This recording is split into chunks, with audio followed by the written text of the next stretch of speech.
ఈరోజు శ్రీమద్ భాగవతం క్లాస్కి మీ అందరికీ కూడా ఇస్కాన్ శ్రీ శ్రీ రాధా గోవింద ఆలయము మంగళూరు కర్ణాటక తరఫున స్వాగతం తెలియజేస్తూ ఉన్నాము. సో హరే కృష్ణ. ఓం నమో భగవతే వాసుదేవాయ. ఓం నమో భగవతే వాసుదేవాయ. ఓం నమో భగవతే వాసుదేవాయ. ఓం నమో భగవతే వాసుదేవాయ. ఓం నమో భగవతే వాసుదేవాయ. ఓం నమో భగవతే వాసుదేవాయ. నారాయణం నమస్కృత్య నరం చైవ నరోత్తమం.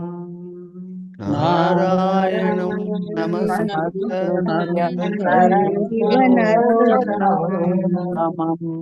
దేవీం సరస్వతిం వ్యాసం తతో జయముదీరయేత్. దేవీం సరస్వతీం వ్యాసం తతో జయముదీరయేత్. నష్టప్రాయేష్వభద్రేషు నిత్యం భాగవత సేవయా.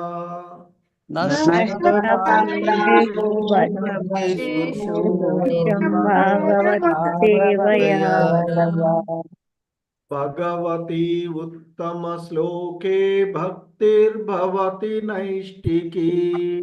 భగవతి ఉత్తమ శ్లోకే భక్తిర్భవతి నైష్టికీ. హరే కృష్ణ. సో ఈరోజు శ్రీమద్ భాగవతము 3వ స్కందము 30వ అధ్యాయంలోని 9 మరియు 10వ శ్లోకాలను ఇస్కాన్ వ్యవస్థాపక ఆచార్యులైనటువంటి శ్రీల ప్రభుపాదుల వారి యొక్క బోధనల ఆధారంగా అవగాహన చేసుకోవడానికి ప్రయత్నం చేద్దాము. హరే కృష్ణ. Please repeat. శ్రీమద్ భాగవతము 3వ స్కందము 30వ అధ్యాయము 9వ శ్లోకము. హరే కృష్ణ. గృహేషు కూటధర్మేషు గృహేషు గృహేషు కూటధర్మేషు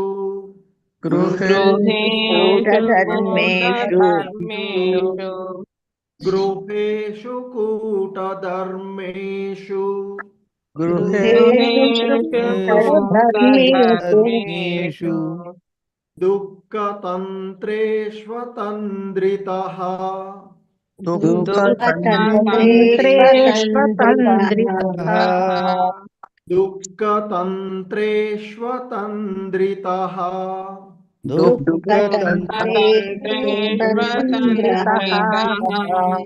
దుఃఖతంత్రేష్వతంత్రితః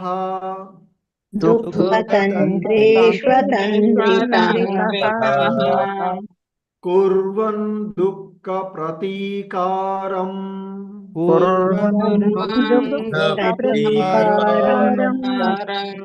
కుర్వన్ దుఃఖ ప్రతీకారం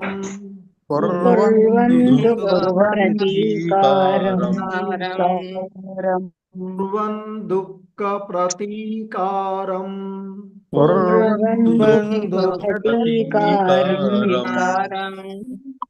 సుఖవన్మన్యతే గృహీ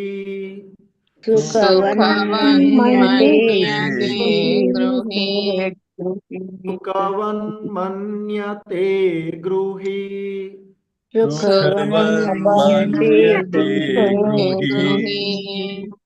సుఖవన్మన్యతే గృహీ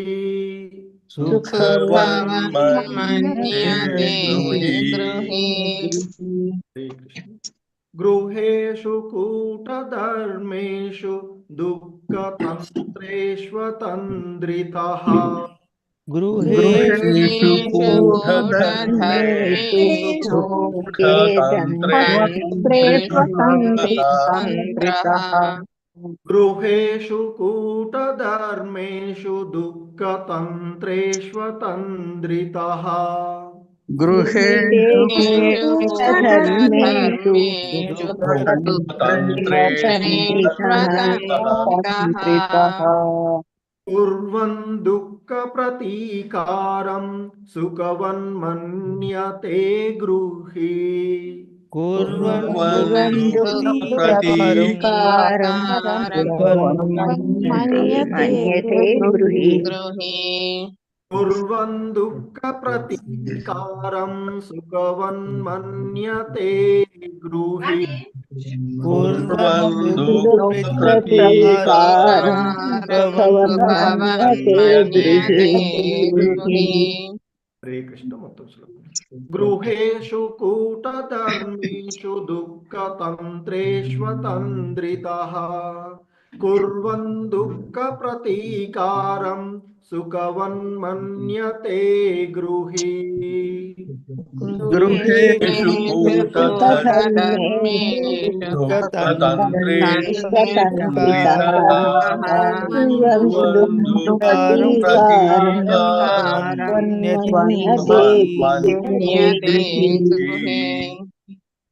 హరే కృష్ణ ప్రభు. ఇద్దరికి హరే కృష్ణ. నిన్న చెప్పిన వాళ్ళు హ్యాండ్ రైజ్ చేయండి. ప్రకాశ్రావు ప్రభుజీ, వెంకట నరసారెడ్డి ప్రభుజీ. హరే కృష్ణ ప్రభు, ధన్యవాద్ ప్రణామ్స్. గృహేషు కూటధర్మేషు దుఃఖతంత్రేష్వతంద్రితః కుర్వన్ దుఃఖ ప్రతీకారం సుఖవన్మన్యతే గృహీ. హరే కృష్ణ. హరే కృష్ణ ప్రభుజీ. గృహేషు కూటధర్మేషు దుఃఖతంత్రేష్వతంత్రితః కుర్వన్ దుఃఖ ప్రతీకారం సుఖవన్మన్యతే గృహీ. హరే కృష్ణ ప్రభు. హరే కృష్ణ. ఈ శ్లోకంలో ఉన్నటువంటి పదాల యొక్క అర్థాలను చూద్దాం. గృహేషు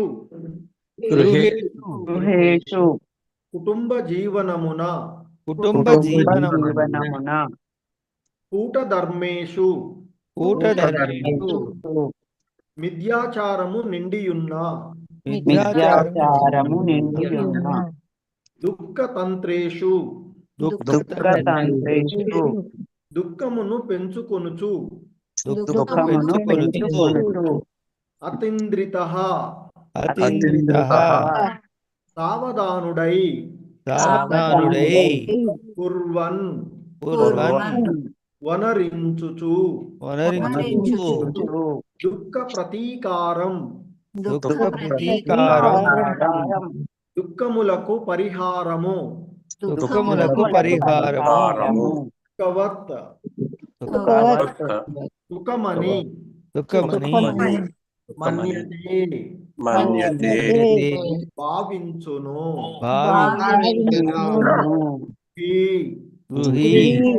గృహమేది.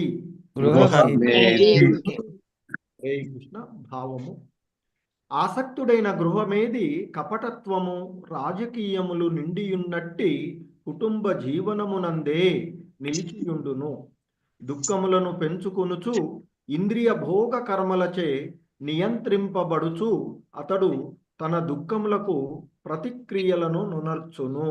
ఆ దుఃఖములను విజయవంతంగా పరిహరింపగలిగినచో తాను సుఖినని భావించును. హరే కృష్ణ. Please repeat. ఆసక్తుడైన గృహమేది కపటత్వము రాజకీయములు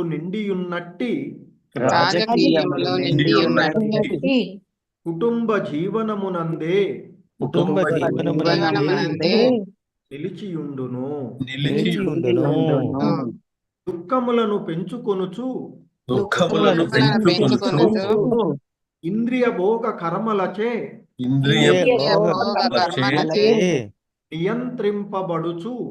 నియంత్రింపబడుచు అతడు తన దుఃఖములకు ప్రతిక్రియలనునర్చును ప్రతిక్రియలను ఆ దుఃఖములను ఆ దుఃఖములను విజయవంతముగా విజయవంతముగా పరిహరింపగలిగినచో పరిహరింపగలిగినచో తాను సుఖినని భావించును. భావించును. హరే కృష్ణ.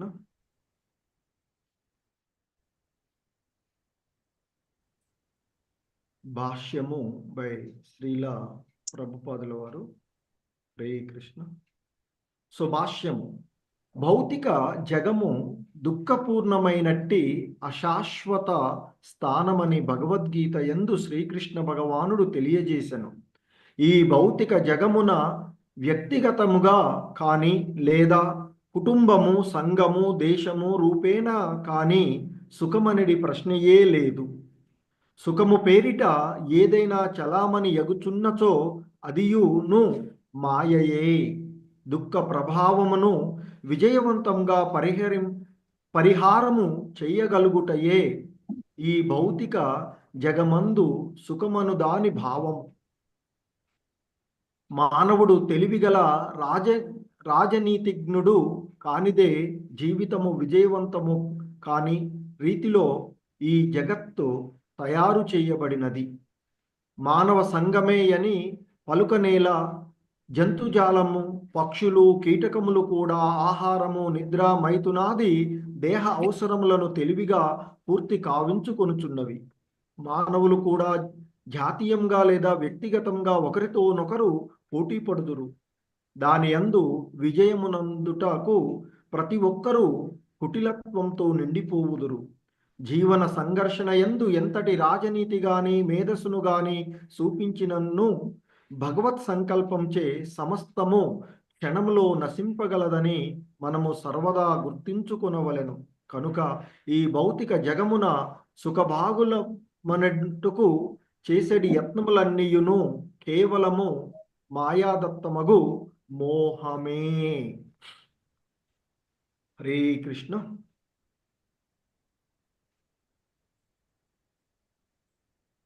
సో శ్రీమద్ భాగవతము 3వ స్కందము 30వ అధ్యాయము 10వ శ్లోకము. హరే కృష్ణ. అర్థైరాపాదితైర్గుర్వ్యా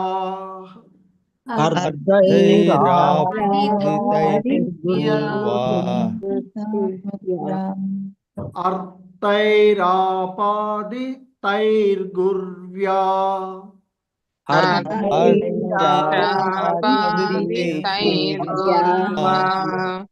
అర్థైరాపాదితైర్గుర్వ్యా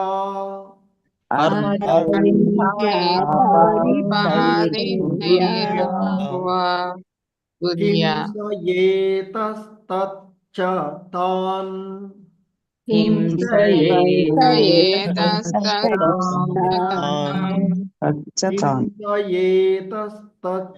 తాన్ హింసయేతస్తచ్చ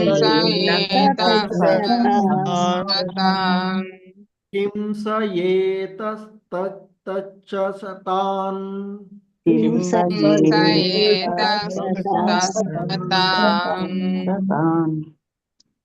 పుష్ణాతి యేషాం పోషేణ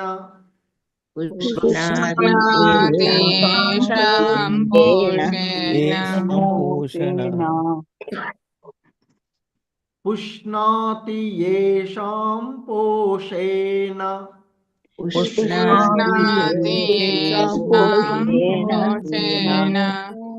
పుష్ణాతి యేషాం పోషేణ శేషభుగ్యాత్యద స్వయం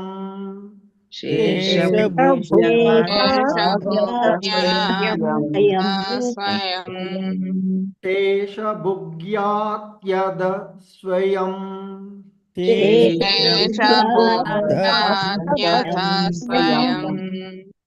శేషభుగ్యాత్యద స్వయం శేషభూతస్వయం హరే కృష్ణ. అర్థైరాపాదితైర్గుర్వ్యా హింసాయేతస్తచ్చ తాన్ అర్థైరాపాదితైర్గుర్వ్యా హింసయేతస్తచ్చ తాన్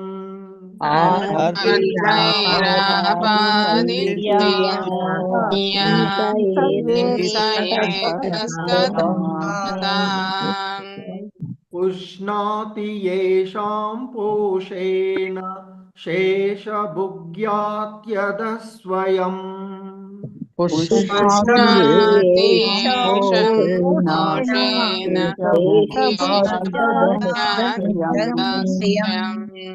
పుష్ణాతి యేషాం పోషేణ శేషభుగ్యాత్యద స్వయం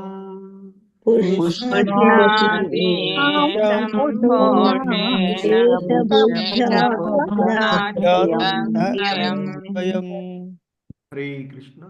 అర్థైరాపాదితైర్గుర్వ్యా హింసయేతస్తచ్చ తాన్ పుష్ణాతి యేషాం పోషేణ శేషభుగ్యాత్యద స్వయం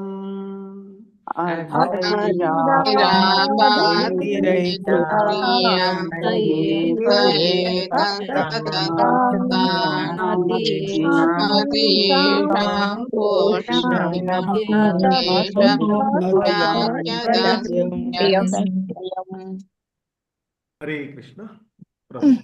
హరే కృష్ణ ప్రభుజీ. మణిమాతాజీ, నీరజా మాతాజీ.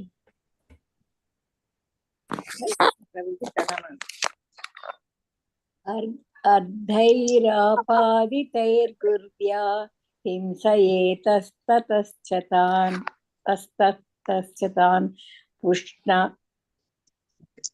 పుష్ణాతి యేషాం పోషేణ శేషభుగ్యాత్యద స్వయం.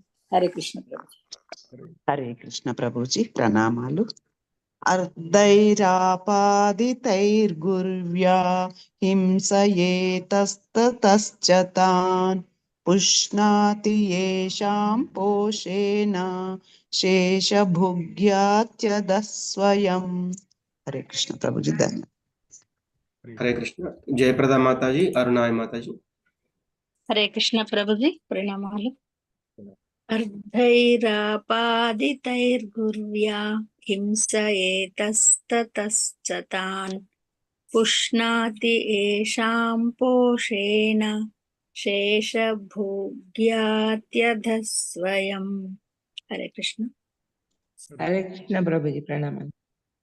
అర్థైరాపాదితైర్గుర్వ్యా హింసయేతస్తతశ్చ తాన్ పుష్ణాతి యేషాం పోషేణ శేషభుగ్యాత్యధ స్వయం.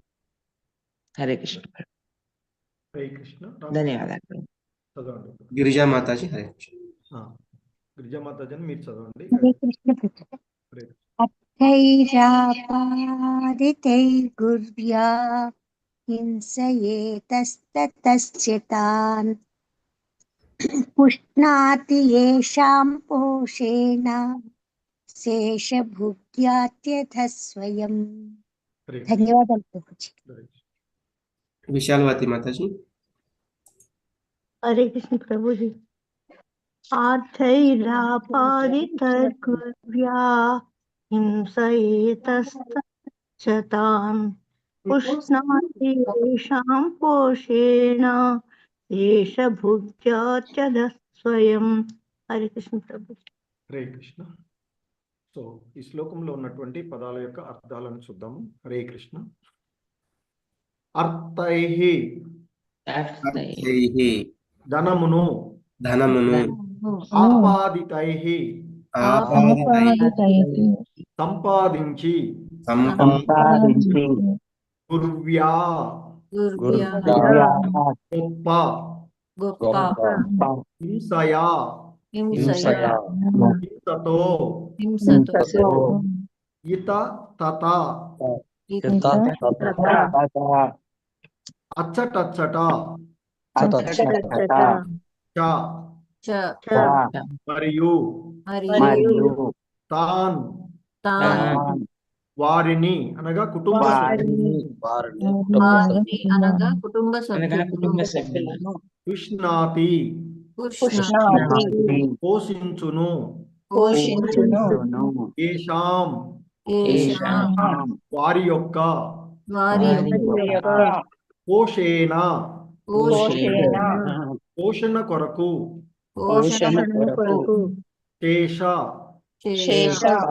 శేషము బుక్ వినతి యాతి పోవును అతః అధోగతిని స్వయముగా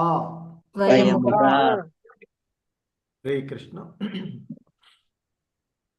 భావము బై శ్రీల ప్రభుపాదుల వారు. అచ్చటచ్చట హింస నొనరించుచు అతడు ధనము సంపాదించును, దానిని కుటుంబము వారి పోషణకే వినియోగించినను తాను మాత్రము ఖరీదు చేసిన ఆహారమున కొద్ది భాగమునే భుజించును. ఆ విధముగా అతడు వారి కొరకు అధర్మ మార్గమున ధనమును సంపాదించి నరకమునకు బోవును. హరే కృష్ణ. Please repeat. అచ్చటచ్చట హింస నొనరించుచు అతడు ధనము సంపాదించును, దానిని కుటుంబము వారి పోషణకే వినియోగించినను తాను మాత్రము ఖరీదు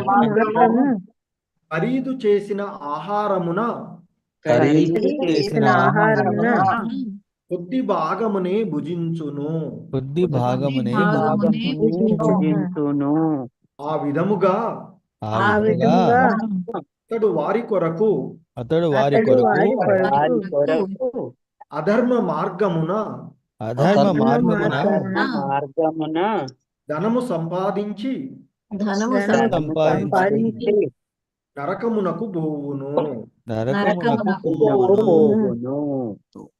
హరే కృష్ణ. భాష్యము బై శ్రీల ప్రభుపాదుల వారు. ఎవరి కొరకు దొంగతనం చేశాడో వారే దొంగ అన్నారుట అనేది ఒక బెంగాలీ సామెత. ఏ కుటుంబ సభ్యుల కొరకు గృహమేది పలు హింసా విధానములందు వర్తించునో వారు ఏనాడును సంతుష్టి చెందబోరు. మోహవశముననే అతడు అట్టి కుటుంబ సభ్యులను పోషించును. వారి సేవచే అతడు నరకమున ప్రవేశించుట తథ్యము. ఉదాహరణకు, ఒక దొంగ తన కుటుంబమును పోషించుటకై దొంగతనము చేసినప్పుడు పట్టుబడి కారాగారమున బందీయగును. సంగము, స్నేహము, ప్రేమ అనువాని ఎడ ఆసక్తి మరియు భౌతిక అస్తిత్వము అనువాని సారాంశమిదియే. గృహాసక్తుడైన వాడు కుటుంబ పోషణకై ఏదో ఒక విధంగా ధనమును సంపాదించుట యందు నియుక్తుడైనను తాను తినగలిగిన దానికి అధికంగా మాత్రము తినజాలడు. అటువంటి హింసాయుత కర్మలు లేకున్నప్పటి స్థితికి అధికంగా అతడు భుజింపబోడు. అర్థషేరు ఆహారము తినగలిగిన వ్యక్తి పెద్ద కుటుంబ పోషణకు మాత్రము ఏదో విధంగా గొప్ప ధనమును గడింపవలసి వచ్చును. కానీ అతనికి మాత్రము అతడు తినగలిగినంతటి ఆహారమే వసగబడును. కొన్ని మార్లు ఇంటివారు తినగా మిగిలిన ఆహారము అతడు తినును. ఆ విధంగా అధర్మముగా డబ్బును సంపాదించినను అతడు మాత్రము జీవితము జీవితమును అనుభవించజాలడు. ఇదియే ఆవరణాత్మక మాయ అనబడును. సంఘమునకు, దేశమునకు, జాతికి చేయబడు మిథ్యాపూర్వక సేవ ఎల్లడల ఒక్కటిగానే ఉండును. అది పెద్ద పెద్ద జాతీయ నాయకులకు కూడా వర్తించును. దేశమును సేవించడి గొప్ప నేత అధర్మయుతమగు సేవా కారణమున కొన్ని మార్లు దేశ ప్రజల చేతనే చంపబడును. అనగా ఈ విద్యాపూర్వకమగు సేవచే ఎవ్వరును ఆశ్రితులను సంతుష్టి పర్పజాలరు. కానీ సేవయే సహజ స్థితి అయిన కారణమున దాని నుండి తప్పుకొనుట ఎవరికి సాధ్యము కాని విషయం. జీవుడు సహజంగా పరమాత్ముని అంశ అయినను అతడు తాను దేవదేవుని సేవించవలనని విషయమును మరిచి తన అవధానమును ఇతరుల సేవ వైపుకు మళ్లించును. అదియే మాయ.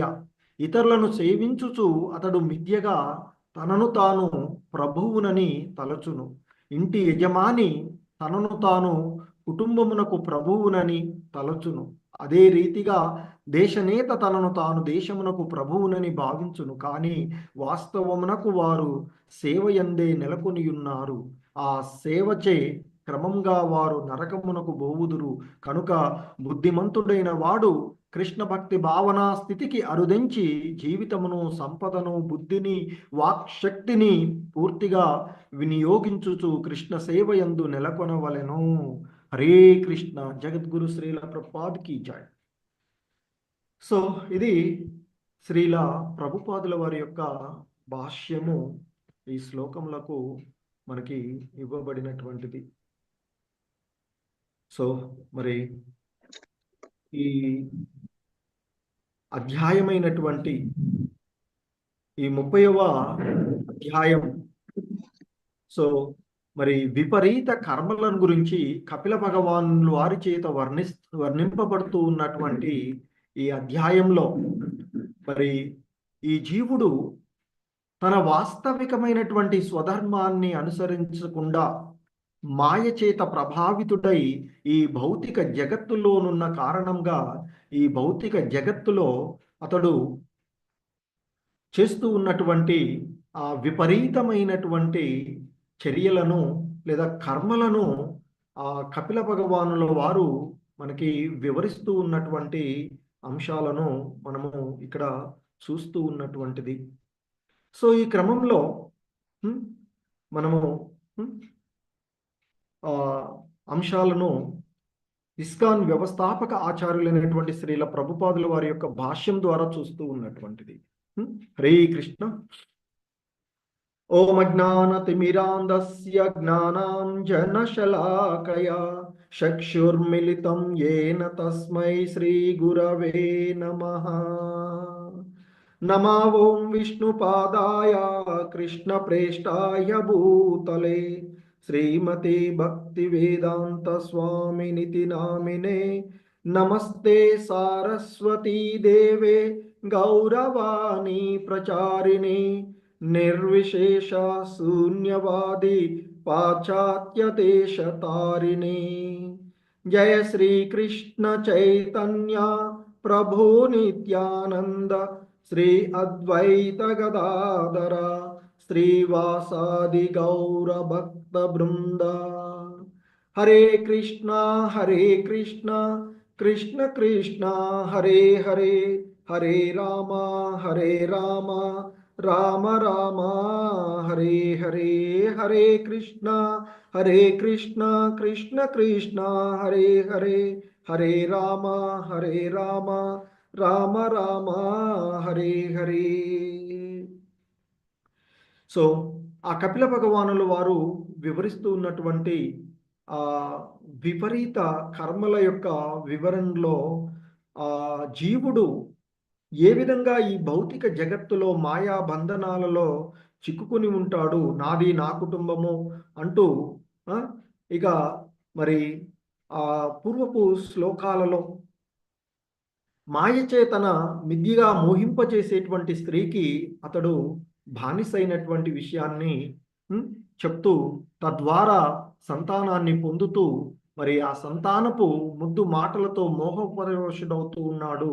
ఆ విధంగా మాయా బంధనాలలో ఉండి తను మరి తన యొక్క కర్తవ్యాన్ని, మరి అవి చేయవలసినటువంటి పనులే అయినప్పటికీ కూడా వాటితో తన యొక్క సహజ ధర్మమైనటువంటి ఆ భగవంతుని యొక్క సేవలో నిమగ్నమయ్యవలసినటువంటి విషయాన్ని అతడు మర్చిపోయి ఆ గృహంలోనే బందీగా ఉండి గృహమేదిగా మారుతూ ఉన్నాడు అనేటువంటి విషయాన్ని మనము ఇంతకుముందు శ్లోకాలలో చూసినటువంటి అంశాలు.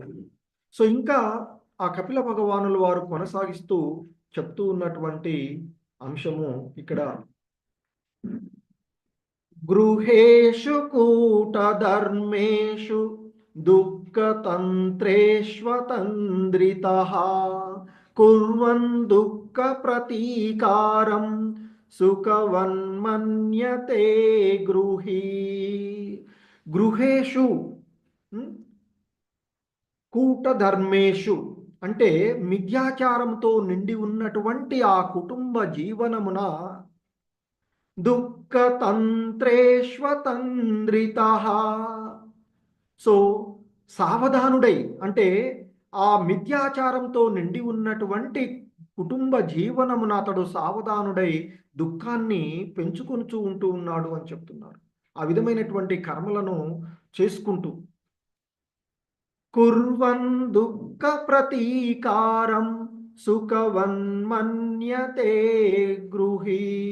గృహి ఇక్కడ అంటే ఎవరు? గృహమేది అంటే తన గృహస్థ ధర్మము అయిపోయిన తర్వాత వానప్రస్థ సన్యాసాన్ని స్వీకరించి తన కర్తవ్యాన్ని నిర్వర్తించకుండా, అంటే తన యొక్క సహజ ధర్మమైనటువంటి ఆ భగవంతుణ్ణి సేవించడం అనేటువంటిది మర్చిపోయి ఈ భౌతిక జగత్తులో తను ఏర్పరచుకున్నటువంటి ఆ బంధనాలతోనే, ఆ కుటుంబ వ్యవస్థతోనే మోహితుడై మాయ చేత ప్రభావితుడైనటువంటి ఆ గృహమేది చెప్తున్నారు. అందుకనే ఇక్కడ ఆయన చెప్తున్నటువంటి ఈ శ్లోకం యొక్క భావం చూస్తే ఈ విధంగా చెప్తూ ఉన్నారు మనకి.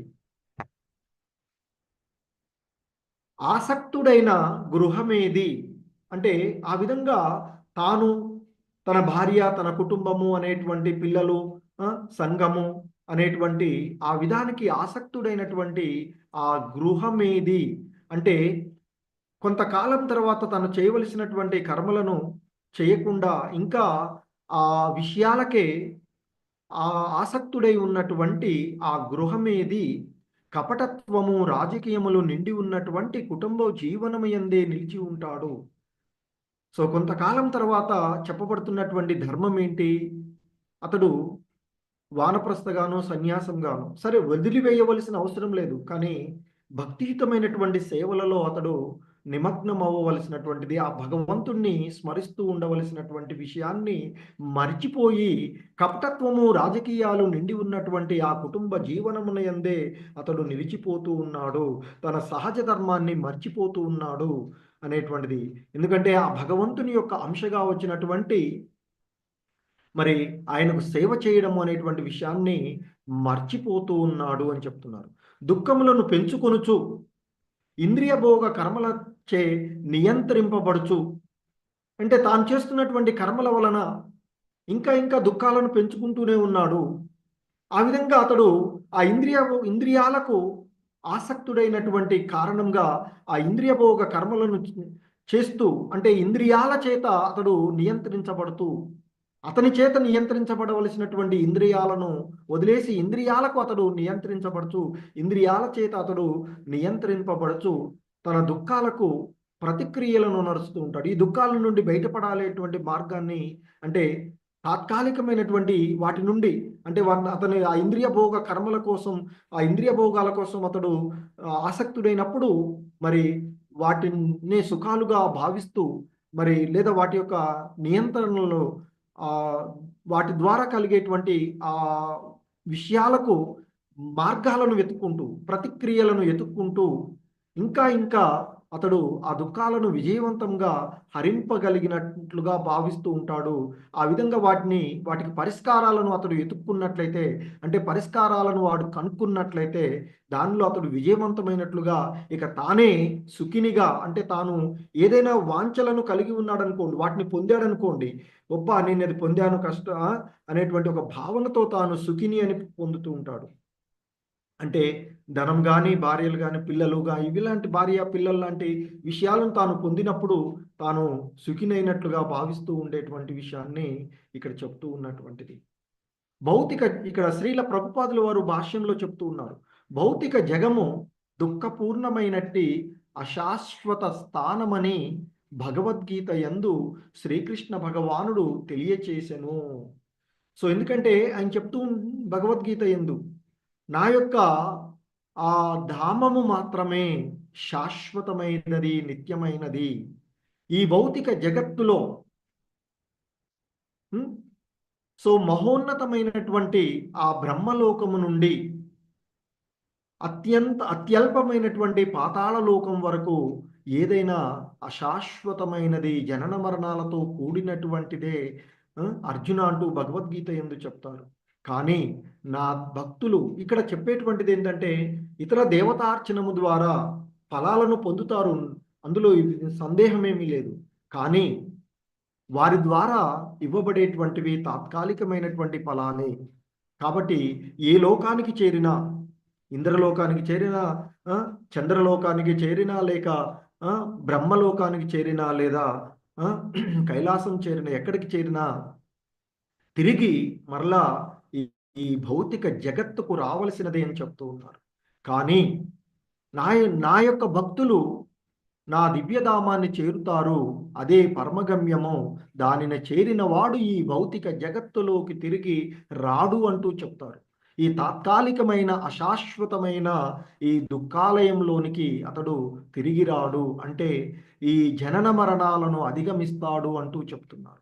కాబట్టి ఈ భవబంధనాల నుండి, ఈ సంసారము అంటే మళ్ళీ పుట్టడము, మళ్ళీ జన్మ తీసుకోవడము అనేటువంటి ఈ బంధమే, ఈ దుఃఖ సాగరమే ఈ సంసార సాగరం అని చెప్తాం. సో మరి ఈ సంసారము నుండి బయటపడతాడు, ఈ సంసార సాగరము నుండి బయటపడతాడు. కానీ అది ఎప్పుడు సాధ్యమవుతుంది? అది సాధారణంగా నా యొక్క ఈ దైవమాయను దాటడం సాధ్యం కాదు. కానీ ఎవరైతే నన్ను ఆశ్రయిస్తారో, అంటే ఇక్కడ క్లియర్గా చెప్తున్నటువంటిది ఏంటంటే, ఒక భగవంతుని ఆ సేవ మాత్రమే జీవుడికి శాశ్వతమైన ఆనందము, శాశ్వతమైన కుటుంబము, శాశ్వతమైన తల్లిదండ్రులైనటువంటి ఆ భగవంతుడు, మరి ఆ భగవంతుణ్ణే స్నేహితుడుగాను, ఆ భగవంతుణ్ణే సంఘంగాను, ఆ భగవంతుణ్ణే బంధుమిత్రులుగాను భావించేటువంటి వాడు సుఖపడతాడు అంటూ ఇంతకు ముందు కూడా కపిల భగవానులు చెప్పినటువంటిది. సో కాబట్టి కానీ ఈ భౌతిక జగమున వ్యక్తిగతంగా కానీ, లేదా కుటుంబము, సంఘము, దేశము రూపేణ కానీ సుఖం అనేటువంటి ప్రశ్నయే లేదు అని చెప్తున్నారు. ఈ భౌతిక జగత్తే దుఃఖాలయం. దుఃఖాలయంలోకి వచ్చి ఆనందాన్ని ఎత్తుకోవడం అనేటువంటిది అది అసాధ్యమైనటువంటి విషయము అని చెప్తున్నారు. కానీ సుఖము పేరిట ఏదైనా ఈ భౌతిక జగత్తులో చలామణి అవుతూ ఉన్నది అంటే అది మాయయే అని చెప్తున్నారు. సో ఎందుకంటే మనము చూస్తూ ఉంటాం ఈ జీవితంలో, భార్యగా అంటే వివాహం అయిన తర్వాత భార్య వచ్చిన కొత్తలో ఎంతో ఆనందం అనిపిస్తుంది. అదే భార్య మళ్ళీ, లేదా భార్యకు భర్తకు భార్య, ఇదే ఒక సుఖంలాగా ఏదో ఉన్నట్లుగా అనిపిస్తూ ఉంటుంది. కొంతకాలం తర్వాత అది తగ్గిపోతుంది. అంటే ఇది అశాశ్వతమైనది. అలాగే పిల్లలు ఎంతో ముద్దు మాటలతో మంచిగా ఉంటాం, ఎంతో ఆనందం ఉంటుంది. పెరిగిన తర్వాత వారు చేసేటువంటి పనులలో వారిని సక్రమమైనటువంటి మార్గాల్లోకి మనం మార్చుదాం ఉన్నాం అనుకోండి, వాళ్ళలో అసంతృప్తి కలుగుతూనే ఉంటుంది. వాళ్ళు ఎప్పుడు కూడా తృప్తి పొందేటువంటి విషయం ఉండదు. కొన్ని విషయాలలో అవి జరుగుతూ ఉంటుంటుంది. సో కాబట్టి మనము ఎంత చేస్తూ ఉన్నా ఈ భౌతిక జగత్తులో అది తాత్కాలికమైనదే. ఈ భౌతిక జగమందు సుఖమనే దాని భావము, అంటే అది ఆ దుఃఖ ప్రభావము విజయవంతంగా పరిహారం చేయగలుగుటయే, అంటే దుఃఖాలను కొంచెం తగ్గించుకోవడమే ఈ భౌతిక జగత్తులో సుఖము అనేటువంటి భావన. మానవుడు తెలివిగల రాజనీతిజ్ఞుడు కానిదే జీవితము విజయవంతము కాని రీతిలో ఈ జగత్తు తయారు చేయబడింది. అంటే ఈ భౌతిక జగత్తే ఆ విధంగా తయారు చేయబడినటువంటిది. ఆ విధంగా మాయా, మోసము, మరుపు అనేటువంటి అంశాలతో ఉన్నటువంటి దాంట్లో మరి మనం ఆనందము, అంటే ఆనందాన్ని వెతుక్కుంటే అది ఎక్కడి నుంచి లభిస్తుంటుంది? సో అదే విషయాన్ని మనకి చెప్తూ ఉన్నటువంటిది. మానవ సంగమే అని పలుకనేలా జంతుజాలము, పక్షులు, కీటకములు కూడా ఆహారము, నిద్ర, మైథునము, దేహ అవసరాలను తెలివిగా కావించుకొనుచున్నవి. ఒక ఈ మానవ సంఘమే కాదు. సో ఈ ప్రకృతిలో ఉన్నటువంటి 84 లక్షల రకాలుగా ఉండేటువంటి జీవజాతులలో చాలా వరకు జంతుజాలం కూడా ఆహారము, నిద్ర, మైథునము, అలాగే తన దేహ అవసరాలకు కావలసిన వాటిని జంతుజాలాలు కూడా తెలివిగానే పూర్తి చేసుకుంటూ ఉన్నాయి. పక్షులు కూడా చేసుకుంటూ ఉన్నాయి. క్రిమికీటకాలు చేసుకుంటూనే ఉన్నాయి. సో ఈ భౌతిక జగత్తులో అన్నీ ఆ విధంగానే ఉన్నాయని చెప్తారు.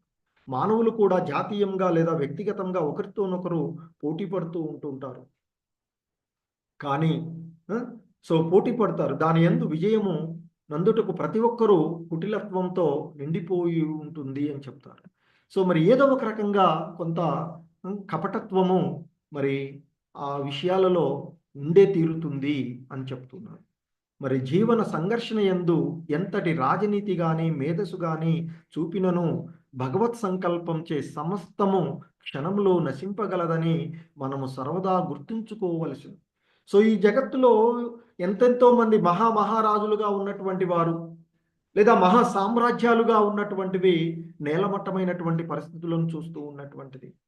సో కాబట్టి ఎంతో రాజనీతిగాను ఎంతో మేము చేస్తూ ఉన్నాము, ఎంతో మేధస్సు కలిగినటువంటి వాళ్ళుగా చెప్పేటువంటిది ఏదో ఒక క్షణకాలంలో అంతా నశించిపోయేటువంటిదే అని చెప్తూ ఉన్నారు. అది గుర్తుపెట్టుకోవాలి అనేటువంటి విషయాన్ని. కానీ దానిని మనము మర్చిపోతూనే ఉంటూ ఉంటాం. కనుక భౌతిక జగమున సుఖభాగులనుటకు చేసేటువంటి యత్నములన్నీ కేవలం ఆ మాయదత్తము యొక్క మోహమే అని చెప్తూ ఉన్నారు.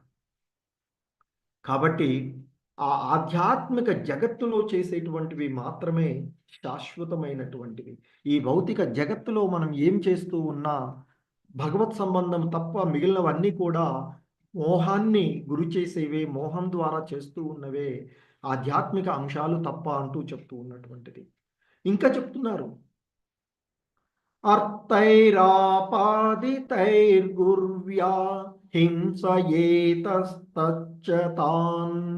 పుష్ణాతి యేషాం పోషేణ శేషభుగ్యాత్యద స్వయం.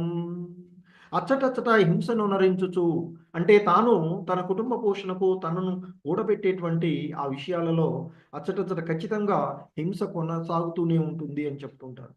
సింపుల్గా మనం వంట చేసుకుంటూ ఉంటే కూడా ఆ వేడికి ఎన్నెన్నో సూక్ష్మక్రిములకి జరిగేటువంటి హాని జరుగుతూ ఉంటుంటుంది. కనుకనే మనం తయారు చేసేటువంటివి అవి రజో తమో గుణమయంగా తయారవుతాయి అని చెప్తూ ఉంటుంటారు. కనుకనే దానిని భగవంతునికి సమర్పించడం ద్వారా ఆ ఆహార పదం సత్వస్థితికి చేరుకుంటుంది. కనుకనే భగవత్ ప్రసాదాలను భుజించేవాడే సత్వస్థితికి చేరుకునేటువంటి అవకాశం ఉంటుంది.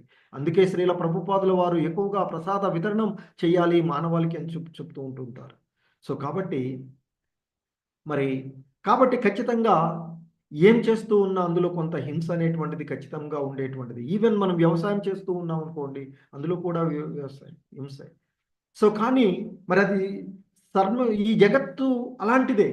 కాబట్టి ఈ జగత్తులోకి వచ్చి మనము అహింసావాదులుగా ఉంటాము, లేకపోతే ఇంకేదో చేస్తాము అంటే అది సాధ్యమయ్యేటువంటిది కాదు అనేటువంటిది. ఒక భగవంతుని యొక్క సేవ మాత్రమే, శాశ్వతమైన సేవ మాత్రమే చేస్తూ తిరిగి మన వాస్తవికమైనటువంటి ధామానికి చేరుకోవాలనేటువంటి విషయాన్ని చెప్తూ ఉన్నారు ఇక్కడ.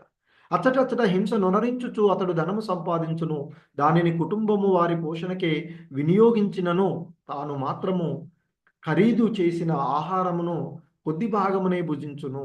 ఆ విధంగా అతడు వారి కొరకు అధర్మ మార్గమున ధనమును సంపాదించి నరకమునకు పోవును. సో ఈ భౌతిక జగత్తులో చూస్తూ ఉంటుంటాం ఎంతెంతో సంపాదనలు కూడబెట్టేటువంటి వారు. మరి తాను కూడబెట్టిన దాంట్లో తాను ఏమన్నా మొత్తం భుజిస్తాడంటే తాను ఏం చేయలేదు. అందులో కొంత మాత్రమే తాను తినగలిగేటువంటి. కానీ దానికంటే ఎక్కువగా, లేదా కుటుంబ వ్యవస్థ కావాల్సిన దానికంటే ఎక్కువగా కూడా చేసేటువంటిది. సో ఇక్కడ బెంగాల్ సామెత ఒకటి శ్రీల ప్రభుపాదులు వారు గుర్తు చేస్తున్నారు. ఎవరి కొరకు దొంగతనం చేశాడో వారే దొంగ అన్నారుట. సో ఈ అనేటువంటి సామెత అంటే సాధారణంగా ఎవరు చేస్తే వారే, అలాగే ఎవరి కోసం చేశారో వాళ్ళు కూడా మరి అటువంటి వాటి ఆ స్వభావం ఉన్నటువంటి వాటిని తీసుకోవడం వల్ల వారు కూడా ఆ బంధనాలలో చిక్కుకునేటువంటి అంటే పరిస్థితి ఉంటుంది అని చెప్తూ ఉంటారు. కాకపోతే చేసిన వాడంత కాకపోవచ్చు. ఏ కుటుంబ సభ్యుల కొరకు గృహమేది పలు హింసా విధములందు వర్తించునో వారు ఏనాడును సంతృష్టి చెందబోరు. మోహ వశమునే అతడు అట్టి కుటుంబ సభ్యులను పోషించును. వారి సేవను అతడు నరకప్రాయమున ప్రవేశించుట తథ్యము. వాస్తవానికి చూస్తూ ఉంటాం, ఈ భౌతిక జగత్తులో ఎంత కూడబెట్టినా పిల్లల తర్వాత అంటే అందరూ ఉండకపోవచ్చు, ఏం కూడబెట్టిండు, ఏమిచ్చిండు నాకు అనే మాటలు కనబడుతూనే ఉంది. ఎవరికి ఈ భౌతిక జగత్తులో తృప్తి అనేటువంటిదే లేనటువంటిదిగా ఉండేటువంటిది. మరి అటువంటి అసంతృప్తికరంగా ఉండేటువంటి వాటి కోసం చేసేటువంటి ఈ చర్యల ద్వారా అతడు ఖచ్చితంగా నరకానికి పోతూ ఉంటాడు. ఎలాగంటే ఒక దొంగ తన కుటుంబాన్ని పోషించడానికి దొంగతనం చేసినప్పటికీ పట్టుబడినప్పుడు ఖచ్చితంగా బందీ అయ్యేటువంటిది దొంగ మాత్రమే. ఇనుప సంఖ్యలు వేయబడేటువంటిది దొంగ మాత్రమే. ఇంకా సంగము, స్నేహము, ప్రేమ అనువాని ఎడ ఆసక్తి మరియు భౌతిక అస్తిత్వము అనువాని సారాంశం కూడా ఇదే అంటూ చెప్తున్నారు. ఈ స్నేహమైన, ప్రేమైన, కుటుంబ వ్యవస్థ అయినా, ఈ భౌతిక అస్తిత్వం వలన కలిగేటువంటి ఏవైనా సో మరి ఈ విధంగా తాను నరకానికి పోయే విధంగానే ఉంటూ ఉంటుంది అని చెప్తున్నారు. ఎందుకంటే ఏదో ఒక విధంగా ధనమును సంపాదించుట యందు నియుక్తుడైనను తాను మిగిలిన దానికి అధికంగా మాత్రమే, అంటే తాను ఏదైతే తినగలుగుతాడో దానికి అధికంగా ఏ మాత్రమూ తీసుకోలేనటువంటిది, కానీ తృప్తి మాత్రం ఉండదు. సో మరి అటువంటి ఆ హింసాయుత కర్మలు లేకున్నప్పటి స్థితికి అధికంగా అతడు భుజింపబోడు. ఎందుకంటే సాధారణంగా ఒక వ్యక్తికి కావలసిన దానికంటే చాలా ఎక్కువగా కూడబెట్టవలసి వస్తూ ఉంటుంది కుటుంబ వ్యవస్థలో ఉన్నప్పుడు. కానీ ఒక్కొక్కసారి అతడు ఎంత కూడబెట్టినను మనం చూస్తూ ఉన్నాం. ఈ మధ్యకాలంలో పోయినటువంటి వారు ఎంతెంతో సంపదలు ఉన్నప్పటికీ వారు వెంట తీసుకుపోయేటువంటిది ఏమీ కూడా లేనటువంటిది.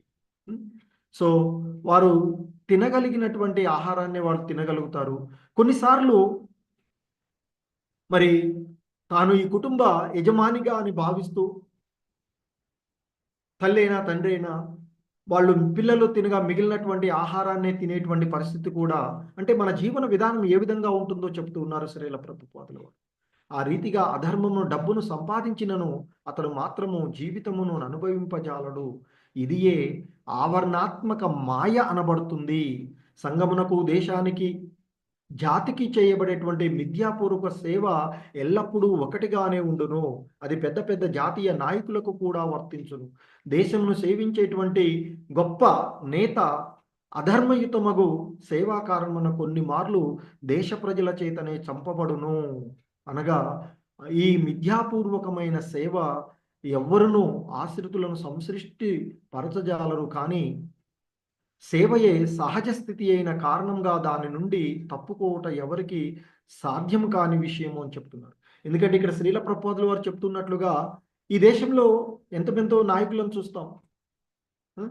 వారు ఈ దేశానికి నాయకత్వం వహిస్తూ ఎంతో సేవ చేస్తూ ఉన్నట్లు ఉంటుంటారు, కానీ అందరినీ తృప్తిపరచలేనటువంటి పరిస్థితి. ఉదాహరణకి ఇందిరాగాంధీ చేసినటువంటి పరిస్థితులలో ఆమె ఆ దేశ ప్రజలు వాళ్ళ చేతనే చంపబడినటువంటిది. అలాగే ఇంకొక నాయకుడు కూడా వారికి ఏదో సహాయం చేస్తానని శ్రీలంకకు చేస్తూ ఉన్నటువంటి పరిస్థితులలో మళ్ళీ వారి చేతనే చంపబడినటువంటి పరిస్థితి. సో ఆ విధంగా ఈ మాయా జగత్తులో ఉన్నటువంటి జనులను సంతృప్తి పరచడం అనేటువంటిది అసాధ్యము అని చెప్తున్నాడు. మరి జీవుడు సహజంగా పరమాత్ముని యొక్క అంశ అయినను అతడు తాను దేవదేవుణ్ణి సేవించవలనటువంటి విషయము మరిచి తన అవధానములను ఇతరుల వైపునకు మళ్లించును. మరి వాస్తవానికి ప్రతి జీవుడు భగవద్గీతలో చెప్పబడినట్లుగా భగవంతుని యొక్క అంశలే. జీవుడుగా దేవతలు అందరూ కూడా ఆ భగవంతుని యొక్క అంశలుగా ఉన్నటువంటి వారే. ఆ విషయాన్ని మర్చిపోయి మరి ఆ భగవంతునికి సేవ చేయవలసినటువంటి, ఆ యజమానికి సేవ చేయవలసినటువంటి విషయాన్ని వదిలివేసి తానే యజమానిగా భావించి, కుటుంబానికైతే తానే కుటుంబ పెద్దని అని, దేశానికైతే తానే ఈ దేశ నేతను అని, ఇంకా ఆ విధంగా కుటుంబాల మధ్య అలాగే దేశాలకు మధ్య కూడా ఉండేటువంటి పోటీ నెలకొనేటువంటి విషయాలు. సో కానీ వాస్తవానికి ఎవరైనా చేసేటువంటిది సేవే. సేవ మాత్రమే శాశ్వతంగా ఉండేటువంటి, అది ఆధ్యాత్మికమైన సేవ అయినప్పుడు అది ఆ జీవుణ్ణి ఉద్ధరిస్తుంది. భౌతికమైనటువంటి సేవలైనప్పుడు అది ఆ జీవుణ్ణి నరకానికి నెట్టివేస్తుంది అనే విషయాన్ని మనకి ఇక్కడ చెప్తూ ఉన్నారు. సో కాబట్టి ఆ సేవ చేయ క్రమంగా వారు నరకానికి పోతారు. భౌతిక జగత్తులో చేసే కుటుంబానికి, దేశానికి చేసేటువంటి సేవలలో. కనుక బుద్ధిమంతుడైనటువంటి వాడు అంటే ముక్త జీవుడైనటువంటి వాడు కృష్ణ భక్తి భావనా స్థితికి అరుదించి జీవితమును, సంపదను, బుద్ధిని, వాక్శక్తిని పూర్తిగా ఉపయోగించుచు కృష్ణ సేవయందు నెలకొనాలి అనేటువంటి విషయాన్ని మనకి శ్రీల ప్రభుపాదుల వారు ఇక్కడ గుర్తు చేస్తూ ఉన్నటువంటి అంశము. అంటే మరచిపోయిన మన ధర్మాన్ని మనకి తిరిగి గుర్తు చేస్తూ ఉన్నారు. మన స్వధర్మాన్ని మనకి గుర్తు చేస్తూ ఉన్నటువంటి భాష్యము ఇది శ్రీల ప్రభుపాదుల వారి ద్వారా.